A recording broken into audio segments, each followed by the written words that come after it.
선우를 통해 결혼한 분들을 소개하는 결혼 커플 스토리 시간입니다. 오늘의 주인공은 어떤 분들인지 한번 알아볼까요? 네, 그 결혼식을 올리고 네. 바로 헤어졌다. 이런 경우는 이 여성은 초혼일까요? 재혼일까요? 너무 어렵네요.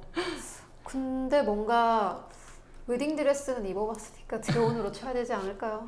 네, 저희 회원들 가끔 이제 상담하시는 분들 중에 정말 결혼식장에서 헤어지고 오시는 경우도 있어요. 그러니까 네. 이럴 수가. 예, 뭐 정말 드라마에 나올 법한 일이잖아요. 네, 네. 근데 이제 뭐 이렇게 저희 쪽에 가입하게 된 어떤 이유들을 이렇게 말씀을 하실 때 사실은요 하면서 이제 말씀하시는데 사실은 이제 결혼식을 하다가 결혼식장에서 문제가 생겨가지고 뭐 그냥 결혼이 중간에 파토가 난 이런 상황들도 있고 뭐 물론 이런 경우는 아주 드문데요. 네. 실제로 결혼 생활을 뭐 한 2개월, 3개월, 뭐 6개월 이내 이렇게 하고 혼인 신고를 하지 않고 그 정도 결혼 생활을 하고 헤어지시는 경우들은 꽤 많거든요. 네. 그럼 이런 경우는 초혼일까요, 재혼일까요?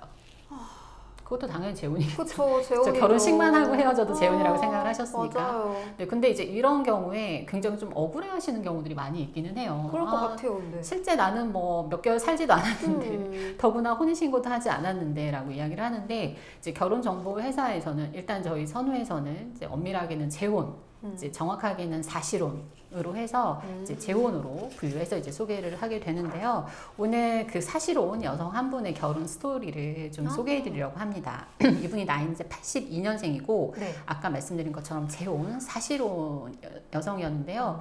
이분이 서울에서 이제 상위권 대학을 졸업하고 그 영어 강사로 일을 하고 있었어요. 네. 굉장히 좀 부유한 환경에서 자란 분이고 더구나 무남동녀 외동딸. 이었습니다. 처음에는 이분이 굳이 재혼이라는 걸 이야기를 안 했어요. 네. 당연히 저는 이제 그러면 초혼이라고 보통 생각을 하고 그쵸. 이제 거의 가입 결정을 했는데 이분이 뭐 근데 제가 한 가지 드릴 말씀이 있는데요 하면서 좀 아무렇지도 않게 얘기를 하셨어요. 그러니까 좀 조심스럽게 얘기하셨지만 제가 사실은 10년 전에 한 3개월 정도 결혼 생활을 한 게 있다. 이걸 말씀을 드려야 되나 말아야 되나 하다가 그래도 드리는 게 좋을 것 같아서 말씀을 드려요 하는데 저희는 거기에 따라서 이게 소개 자체가 달라지거든요. 네. 그러니까 아까 같은 그러니까 그걸 저희 쪽에 이야기를 안 하셨다면 물론 서류상에 이게 나타나는 게 아니기 때문에 저희가 몰랐을 수 있지만 그렇다고 하면 이분은 이제 미혼으로 저희가 초혼으로 소개를 했겠지만 그게 아니라 이미 결혼식을 했고 결혼 생활을 했던 이력이 있다 하면 서류에 신고가 안 되어 있다 하더라도 이분은 이제 재혼으로 저희가 소개를 해야 되는 거고 그럼 이제 소개 대상 자체가 달라지는 거예요. 네. 이제 초혼이었다면 당연히 초혼 남성이 어떤 소개 위주가 되겠지만 이분 같은 경우는 이제 재혼이기 때문에 재혼 남성이 더 소개가 그쪽으로 이제 진행이 되는 거죠. 그래서 여성분에게 이건 좀 이렇게 해서 진행이 된다 했더니 이분 또한 억울하다는 얘기를 하는 거예요. 저는 이게 벌써 10년이 지난 일이고 저는 정말 3개월도 채 되지 않은 결혼 생활을 했는데 재혼 남성을 만나는 건 좀 아닌 것 같아요 라고 처음에는 이야기를 하더라고요. 근데 네. 이제 저희가 상황이 이렇다 뭐 이렇게 이제 소개를 하게 된다라는 걸 얘기를 했더니 그러면 그 나랑 비슷한 상황 사실혼인 사람을 그럼 해주세요 또 이러는 거예요. 네. 근데 또 대부분은 결혼하면 사실 혼인신고를 바로 하는 경우가 많잖아요. 그쵸, 맞아요. 뭐 예전에는 뭐 얼마 살아보고 한다 이런 얘기도 있긴 하시지만 제가 이렇게 회원들 보면 대부분은 또 바로바로 하시는 경우들이 많아서 결혼 생활이 짧더라도 이제 서류상 혼인신고가 또 되는 경우들이 많거든요. 그래서 그런 경우 많지 않다 또 얘기를 했더니 이분이 이제 또 그러면 뭐 혼인신고가 됐다고 하면 결혼 생활이 1년이 안 된 분들로 해주세요 또 얘기를 하시더라고요. 네. 일단 기본적으로 자녀가 있는 재혼은 원치 않으셨고요. 왜냐하면 이제 본인도 자녀가 없으셨기 때문에 저희가 당연히 그건 받아들여서 소개를 하는데 네. 일단 여성분이 원하는 건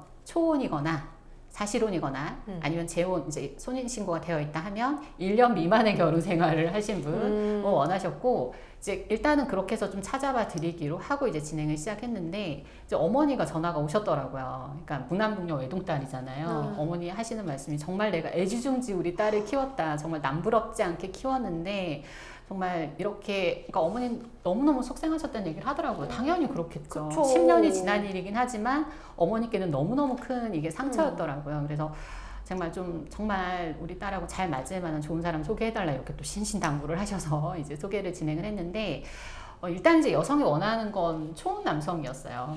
초혼이나 이제 사실혼 남성이어서 근데 이제 이게 사실은 소개가 불가능하지는 않은 게 남성분들도 이미 나이가 40대 중반을 넘어간 나이잖아요. 네. 보통 이제 한 뭐 3, 4살, 4, 5살 차이 이렇게 소개를 받는다 하면. 근데 저희가 이제 소개를 해보면 남성분들도 40대 한 중반이 이렇게 넘어가면 개 중에는 상대가 그러니까 자녀가 없다면 재혼도 괜찮다라고 이야기하시는 초혼 남성분들도 덜어 있어요. 이제 본인 나이도 있기 때문에 그런 것도 있고요. 이제 어떤 분들은 그런 얘기도 하더라고요. 이 나이까지 그냥 결혼도 안 하고 혼자 있었던 분들보다는 그래도 연애도 하고 결혼 경험도 있는 분들이면 뭔가 그래도 정상적인 생각을 하고 연애도 하고 하는 네. 분일 것 같다라는 생각 때문에 이제 한번 좀 상처가 있더라도 일단 괜찮다 이렇게 하시는 분들이 있거든요.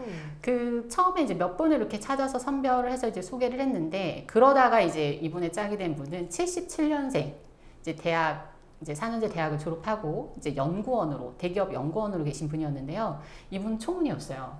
초혼이었는데 이분은 처음에 가입하실 때부터 재혼 여성도 자녀 없으면 괜찮다라는 이야기를 한 분이었는데 사연이 굳이 뭐 이분은 초혼도 얼마든지 만날 수 있었거든요. 네. 초혼도 뭐 또 만나셨어요. 초혼은 안 만나거나 이런 게 아니라 초혼도 좋고 재혼도 괜찮다라고 하신 분이었는데 이분이 재혼도 괜찮다고 한 이유는 본인도 되게 길게 교제를 하고 결혼까지 생각했던 분이 있었던 거예요. 연애를 했던 분이. 근데 네. 이제 그분하고 본인은 거의 결혼까지 한 거로 생각을 했는데 이제 결혼 직전에 이제 헤어지게 된 거죠. 그렇다 보니까 이제 상대도 그러니까 이분에게는 어떤 새로운 사람 만나는 게 굉장히 더 진지한 일인 거예요. 뭐 그렇겠다. 모든 분들에게 마찬가지겠지만. 네. 그래서 여성도 그런 어떤 만남과 헤어짐의 어떤 소중함을 알고 좀 진지한 만남을 원하는 분이면 좋겠다라는 생각에서 뭐 그런 좀 아픔도 있고 하면 새로운 사람을 만났을 때 더 진중하게 더 좀 노력하지 않을까라는 기대를 해서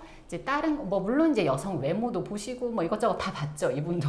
근데 단지 초혼 재혼이라는 이유로 어떤 만남의 어떤 기회를 제한하거나 이러진 않으셨던 분이었던 거죠. 네. 뭐 실제로 이 여성분이 82년생이었는데 원래 승무원이셨어요. 지금은 이제 대학 영어 강사를 하고 있지만 네. 이제 20대 중후반에 이제 승무원으로 일했었을 만큼 외모적으로도 이제 어느 정도 매력이 있는 여성이었고 이제 남성이 이런 부분이 일단 마음에 든 거죠. 여성분의. 그리고 이제 집안 환경도 반듯했고 그 두 분이 이제 교제를 시작을 했고 그 뒤로 얼마 되지 않아서 이제 결혼해서 지금은 잘 살고 있는 커플이 있습니다. 네, 진짜 뭔가 여성분 이야기를 들으면서도 재혼 소개를 받아야 한다라는 말을 들었을 때 굉장히 억울한 부분이 없지 않아 있었을 것 같기는 한데 진짜 그래도 서로 신뢰 있게 만나려면은 정확하게 이제 밝힐 건 밝히고 해야 한다라는 게 맞기도 한 것 같아요. 그래서 뭔가 이 이야기를 들으면서 궁금한 점이 이런 사실혼 관계를 숨기고 하시는 분들도 있나요? 근데 저의 경험상은 사실로는 어쨌든 아까도 보통 얘기한 것처럼 뭐 결혼식까지 하고 숨기시는 경우는 별로 없는 것 같아요. 거의 제 경험상은 없었고요. 네. 근데 뭐 길게 교제를 했거나 한 번 누구든 다 결혼 전에 있을 수 있잖아요. 이제 간혹은 뭐 동거나 뭐 이런 것도 있을 수 있어요. 사실 동거의 개념도 굉장히 좀 애매하기는 한데 그러네요. 이제 그것까지는 저희 쪽에 얘기를 안 하면 저희도 이제 모르죠. 네. 뭐 그거는 이제 얘기를 안 하시는 경우도 있을 수 있다라고 이제 생각은 하는데 실질적으로 이제 결혼식을 하게 되면 이게 세상이 좁잖아요. 그쵸. 그렇죠. 그렇다 보니까 어디서 누가 내가 결혼했던 걸 알 수도 있고 네. 이런 상황이다 보니까 저희 쪽에 그래도 이제 결혼이라는 게 굉장히 좀 중요한 일인 거고 정말 모든 부분에 대해서 이런 부분은 특히 더 이제 솔직해야 된다라는 걸 아시는 만큼 이제 결혼식까지 하고 잘 안 되셨던 부분에 대해서는 그래도 대부분 다 솔직하게 얘기를 해주고 계신 것 같아요. 네, 이야기를 들으면서 진짜 여성분이 처음에는 재혼은 억울해요 라고 이야기를 하셨다가 매니저님의 설득으로 인해서 이제 사실혼인 분 혹은 결혼기간이 1년 미만인 분 이렇게 조금씩 양보를 해 나가신 거를 알 수 있었는데요. 이 결혼정보 회사에 오면은 당연히 기대가 크기는 크겠지만은요, 현실적인 안목을 좀 갖는 게 중요하다라는 걸 좀 확인해 볼 수 있는 그런 사례가 될 것 같습니다. 네, 사실 이분이 결국에는 본인이 원하던 초혼의 남성과 결혼을 하긴 하셨는데 네. 사실 처음부터 저는 초혼만 소개받을래요 이러면 사실은 저희가 선뜻 가입하시라고 말씀을 못 드렸을 것 같기는 해요. 사실 인연이 어떻게 될지는 모르는 거지만 저희가 소개하는 입장에서는 어쨌든 이 여성분이 본인 사실혼인 경우를 하면 어떻게 보면 당연히 재혼을 소개를 받아야 되는 건 어떻게 보면 상식적인 부분인 그쵸. 거거든요. 본인은 이제 원치는 않으셨지만 그래서 저희는 항상 좀 이렇게 폭을 넓혀서 좀 만나보시도록 권하는데 그게 이제 회원들은 가끔 그러면 나한테 뭐 초혼은 소개를 안 한다는 얘기인가? 뭐 이렇게 이제 오해를 하시는 경우가 있는데 그게 아니라 저희는 이제 결혼에 있어서 정말 중요한 부분들이 있잖아요. 그런 부분을 맞춰드리기 위해서 조금 이제 그 양보할 부분이나 폭을 넓힐 부분들을 항상 회원들에게 좀 권유를 하고 있습니다. 네.